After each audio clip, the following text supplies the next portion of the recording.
Hello everyone. Welcome to this new series called Sixth Element of Nature Speaks. And this is the flight and the plight of the Golden Phoenix. And it's the 23rd of February, 2026. Of course, I have created my videos in a frequency of timelessness, so whenever you come to this video is when you are meant to find it. I have included videos in the description below that are, you can call them pre-rambles, I like to call them, from when I was on camera last. Of course, my voice is on camera, but you are witnessing the beauty of nature, so that I can be more focused on my channeling of my higher self and my true self here, and just present the message without the distraction of my physical form. But I will get on camera now and again when I feel guided to do so. Nothing to hide here, but I am demonstrating a more honed in frequency of nature itself as I am flowing with its energy. It's a bit subdued today. Well, there's some waving trees and stuff. We've had quite the intense windstorms, very powerful. I'm a little fearful that some of these trees, I'm sure if I go down to the other parts of the land here, there may have been some trees and branches that came down or broke off because the wind was pretty intense. And the way these tall trees are waving about outside, it makes you a little nervous. They call it the widow's grove, so yeah, these are there is a wind. It's out there, but at least there's not the snow and the sleet at this time. However, I believe it's supposed to pick up in the next couple days. But as I've spoken before in the past, as I have been this voice of nature, the wind and the weather and anything else that nature likes to throw at us can change on a dime. We know this very well. And I have demonstrated this in my previous videos, and I had gotten on camera about 7 years ago. I created several episodes when I got more inaugurated to create videos. My very first on-camera video, which I haven't even put out yet, I recorded on 9/11 of 2017, so almost 9 years ago. And it was out in nature. It was my first Nature Speaks video that I compelled to create, and I had a little co-star of a squirrel that was chirping in as my little co-star at the time, and I was like, okay, well, I think I need to stop talking right now because the squirrel has something to say. And of course, as soon as I'm like, all right, you got the floor, buddy. And sure enough, the squirrel decides to go quiet. Only wanted to talk while I was talking. So, nature is fun that way.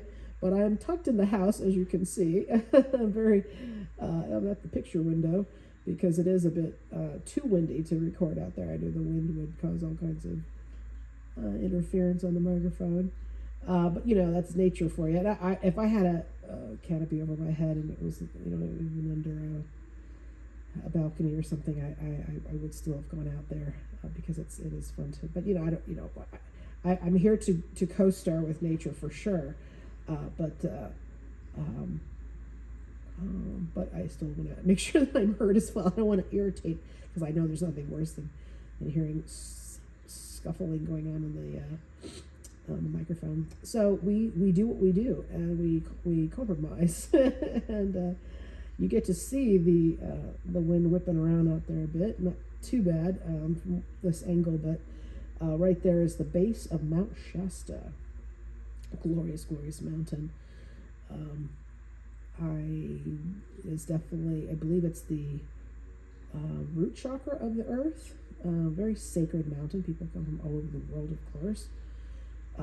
We get called to come here. When people come to Shasta, many who are on a spiritual journey or in a crossroads in their life tend to get drawn to the mountain. And once the mountain grabs you, she won't let you go. You get grounded here. People have had car troubles. They've had, broken bones. Like literally they're held up where they can't go anywhere. They run out of gas or something.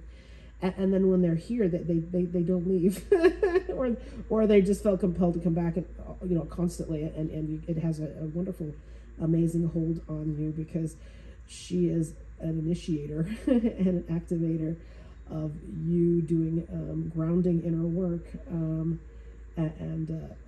say, hey, hold up there, kiddo. You got some work you got to focus on inside the inside job. And so this is an amazing magical place for sure of renewal and restoration and rebirthing, and deprogramming, all kinds of mystical, magical things that our souls require. And so it's a wonderful reboot place. And I'm here at a very wonderful retreat house that I co-own with a couple other beautiful families, for people to come for sabbaticals and such. And anyways, I'm in an interim state myself, about to launch off into my next phase after these last 7 years. I've been quite on a tumultuous journey, so it's taken so long for me to get back on camera, and I'm just grateful to finally be out of that last looping phase for the next 777 years of the next brand new phase of life. And I was semi-joking on my little episode 000 about no longer wanting to play in the old Phoenix sandbox, which is decimating to the ashes, the red fire Phoenix lifespan. I did that for quite many years. 13 years, I guess, actually, when I first really took off, shall we say, back into the Matrix. I left the Matrix around 12/12/12, the week of 12/12/12, for good, and then went back to dabble in some kind of karmic looping energies that needed to be cleared out a year later, and I've been trapped in that. Well, I put myself there. I'm fully responsible, but I got put into that state for ever since 2014.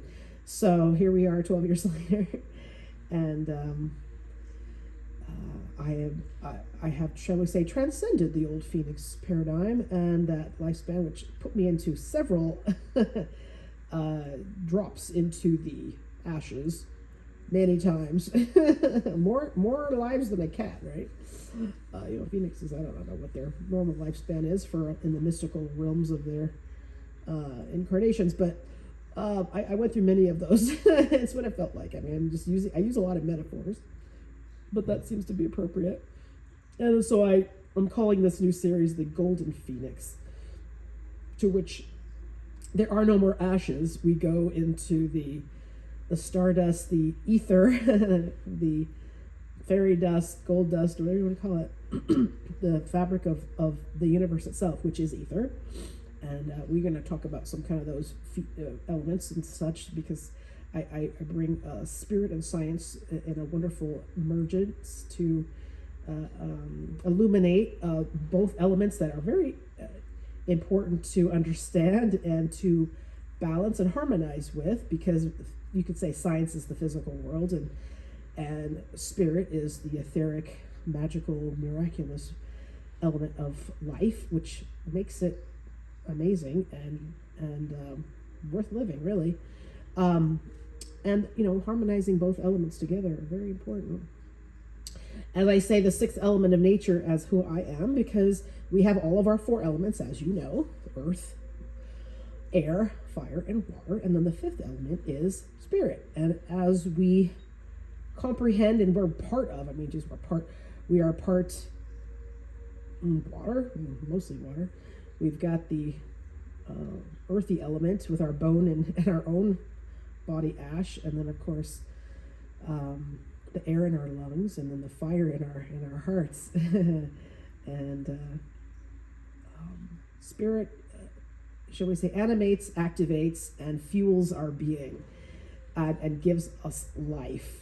And that's where the sole purpose, the reason why we're here, that part of us needs to be fully embraced, embodied, and realized. And how we we get to that state requires a lot of inner work, a lot of deprogramming from the old program system of the Matrix, which we have all very well been aware of what that is by now, I would say, between movies like The Matrix and other,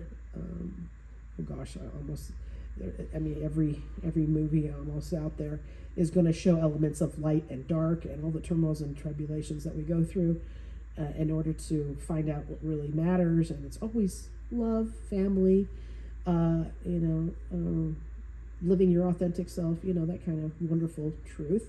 It's really, you can't, even Hollywood can't squelch such an enigmatic reality and absolute truth, regardless of your perspective and where you're at and stuff like that. Because, and then nowadays karma has become more instant than ever before, because the universe and the planetary system are astrological connection with the stars and just with the nature of the earth evolving itself. We haven't really been in a timeline really ever. You can look all this stuff up and do your own research, and Greg Braden and all kinds of other very illustrious researchers out there. We're in a very, very unique planetary transformation and change.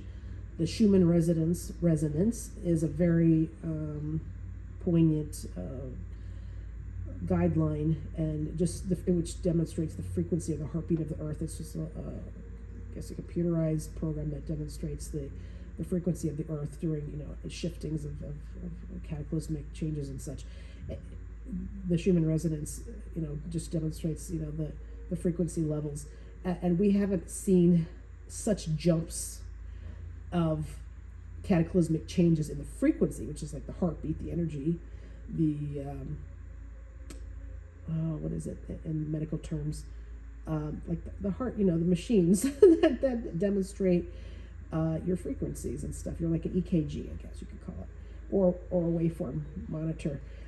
It hasn't been in flux so dramatically as it has been in the last 10 some years, maybe 15, 20 years, than in the history of the world. So very massive change. And of course, you've got your big spikes during big things, but it's been, we'll say that we are evolving almost harmoniously. Not harmonious. We're trying to harmonize.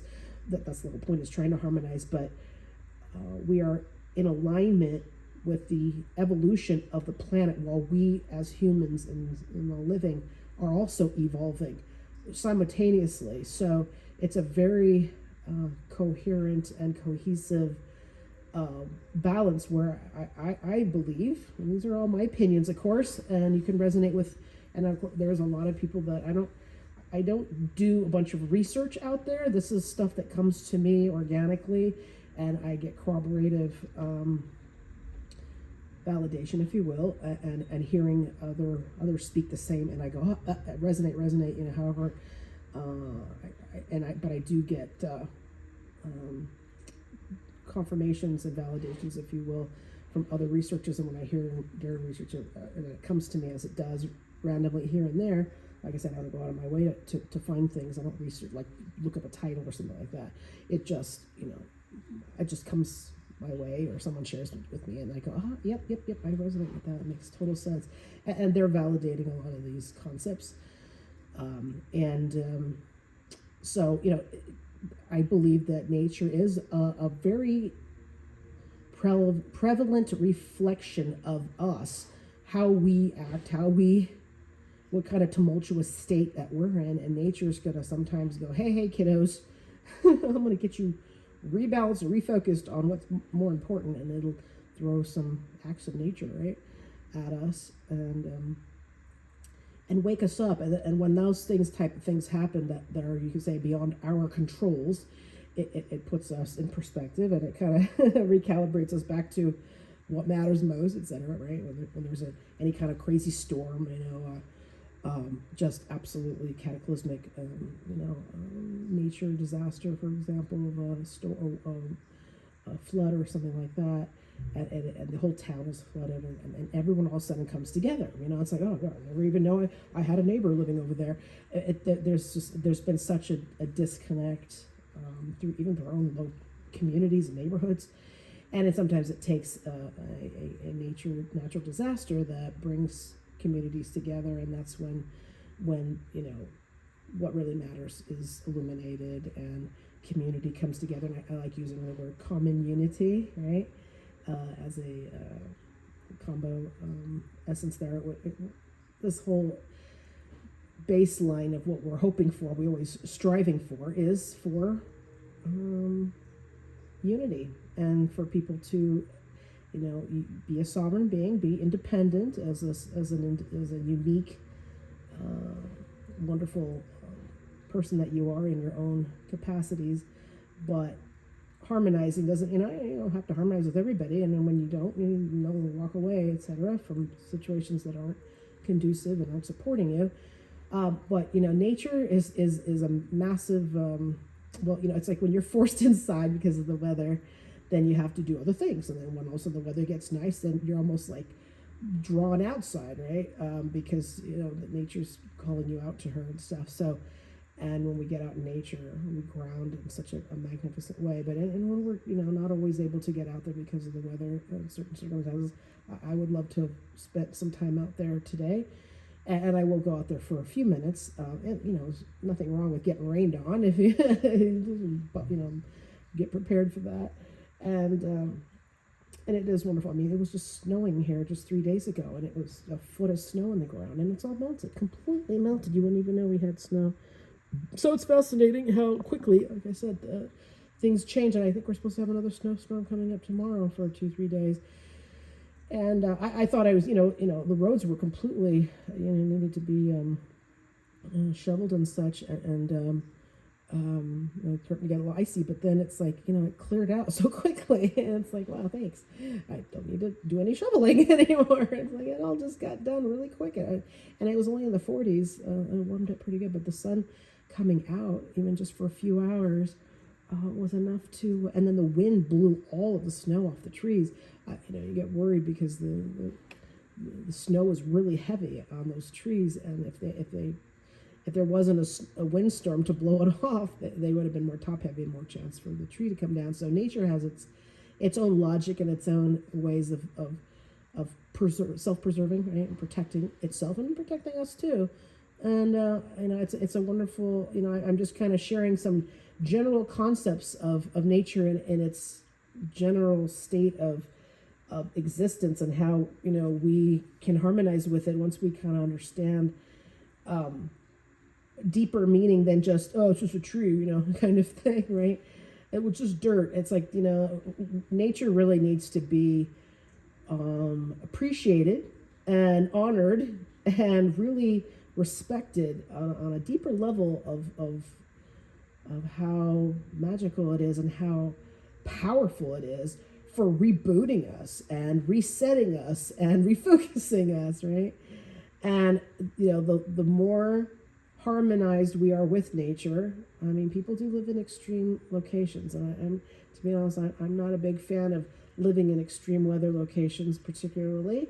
I prefer a little bit more subdued. And you have options, you got choices, but people they thrive in certain conditions and such, and that's their choices, and everyone has a choice. It's wonderful, and you just work within your environment.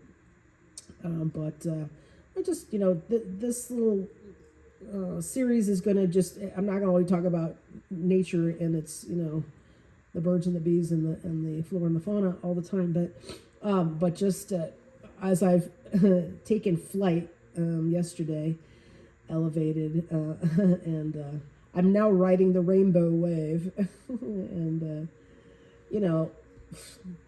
that doesn't look like there might be any rainbows out there today, and that's okay. Maybe there will be. There's a little brightness coming out in the sky there, and then hopefully maybe in a few days, if I get back on camera, you can see the whole of the mountain. You only see the bottom fourth of it, the wide part of it.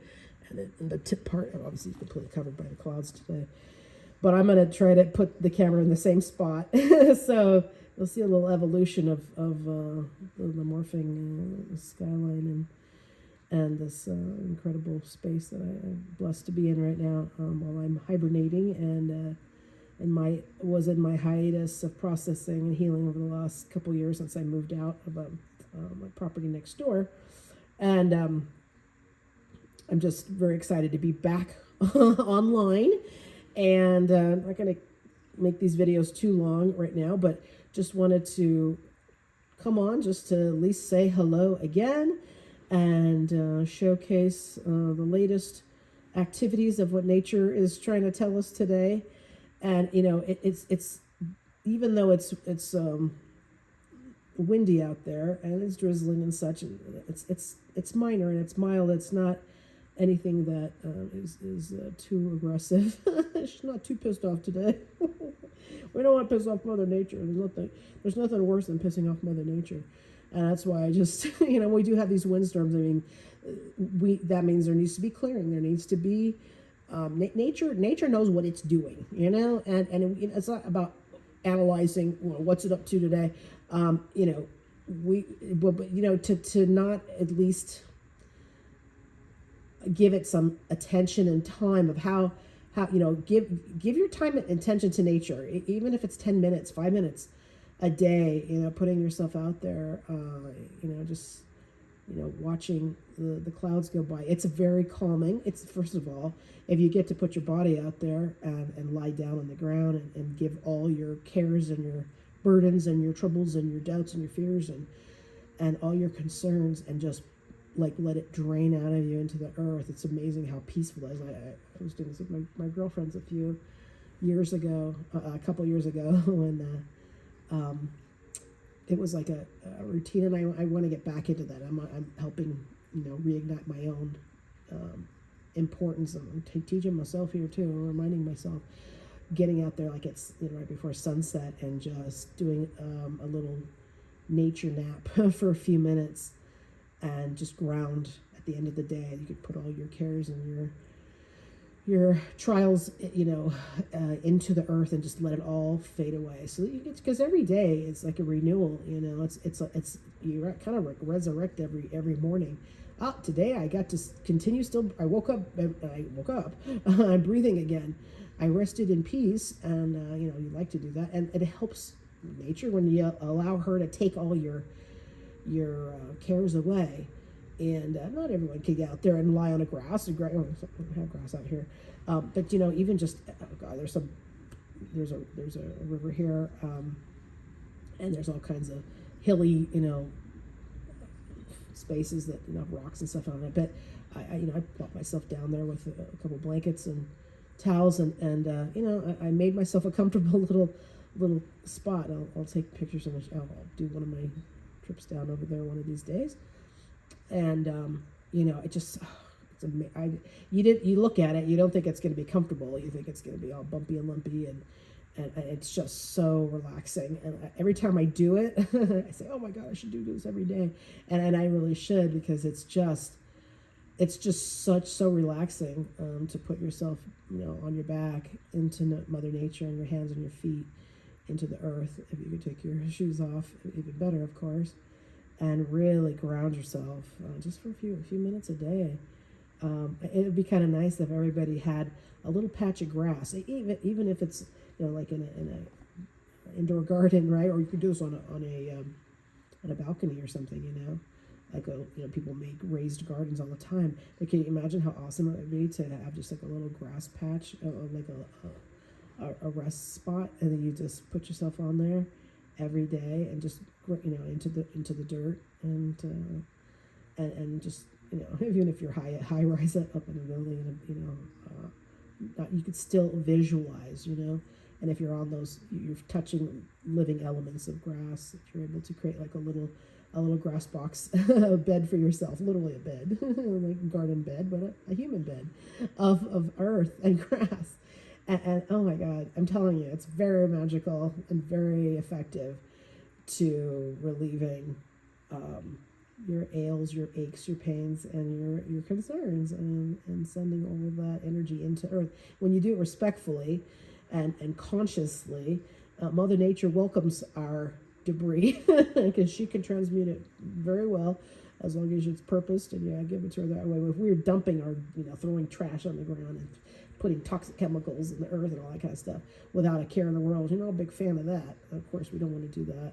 We want to be conscientious of how we, do that type of actions. But anyways, when it comes to relieving ourselves of our burdens, that's what nature's for.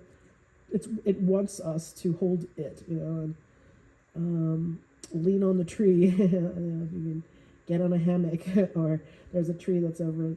I'll do a recording from that spot. It's kind of like a 90-degree angle, and I just put my back against. Oh my god, it feels so good. It stretches my back better than any exercise equipment and rolling tube or something that can be used to just make you feel so good. It's just very supportive, and then your feet are on the ground and on the roots, and it's just a very healing movement, and it's very special. So I'm here to kind of help remind myself to do this more often as well, and we're on the journey together. We're in supportive community to share our experiences and share the joys, share the trials, share the tribulations, share the struggles, challenges, questions, concerns, anything that comes forward. I do want to create an open community of fellow human tribe that are here on Earth, which, we're here to co-create the new Earth. And I say that it is heaven on Mother Earth. So, this is our home, and we it is what we make it. So let's make it amazing. Let's make it beautiful. Let's make it fun. Let's make it gorgeous. Let's make it something that really honors us, honors her, honors the universe, and honors each other. It's just, magical when you can really have, your environment around you to be creative and to really resonate with the living force of life and nature and the universe itself. So I'm just gonna share this little tidbit for now, and I'll get back on camera another time, and we'll get deeper into stuff. But this is just, another extension of riding the rainbow wave, since we got inaugurated yesterday with the rainbows. That was pretty magical. And, as I'm in the Golden Phoenix flight path, whatever you want to call it, journey at the moment, I prefer to be riding rainbows for the rest of my days.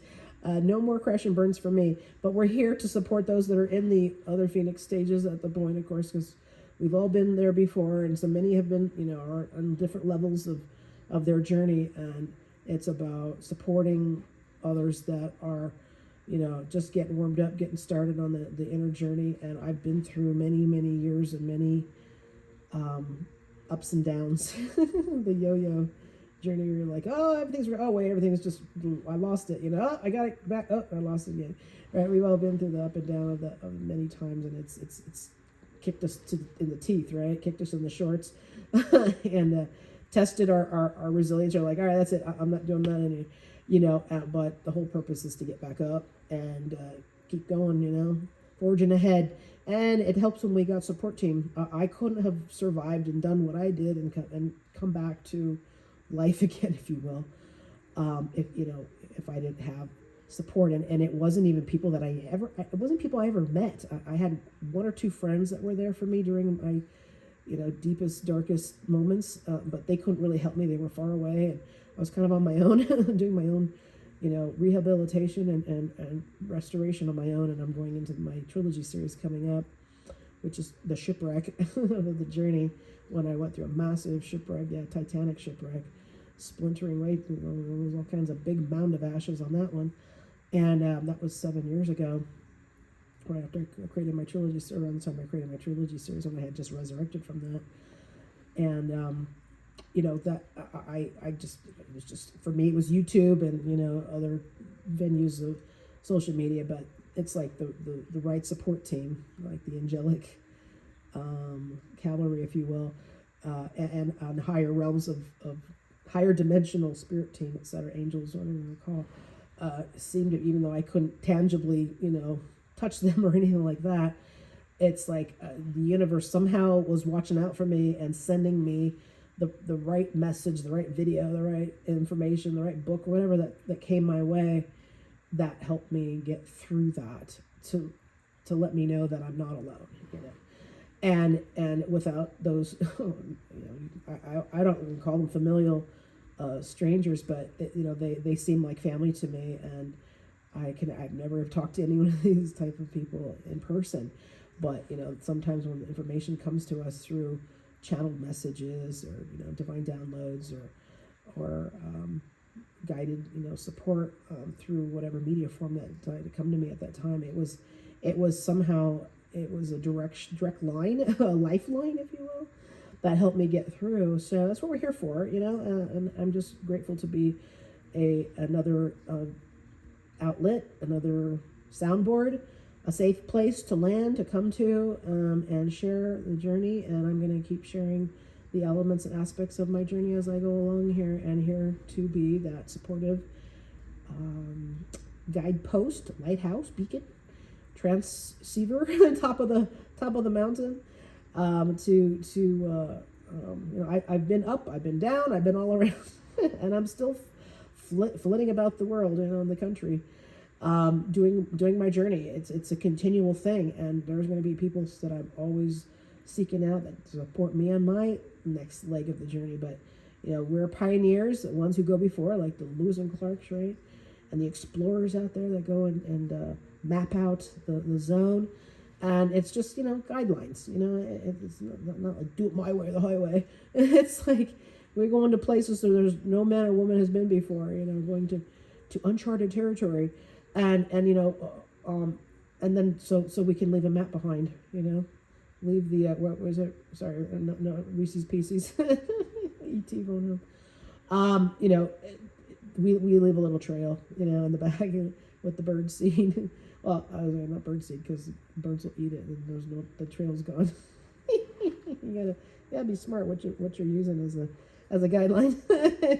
Anyways, all right, enough of my ranting and blah blah blah, and I will catch you guys on the flip side. And just wanted to say hello and welcome everyone to the ride of this epic next phase and of our journey. It's going to be, we're doing this together, so arm in arm, hand in hand, and eventually we'll get face to face at some point or other. Maybe we'll have some live videos, we'll have do some forums and get, you know, people chiming in and such. I'd love to do that once we get rolling, and I will look forward to seeing you on the flip side, and we'll see what the weather wants to show for us another time. But this is us today, and grateful to have you join me here. And I love you all. Wish you all the best of peace and harmony and balance and prosperity and blessings that you desire and you deserve. All right, take care and catch you later. Bye.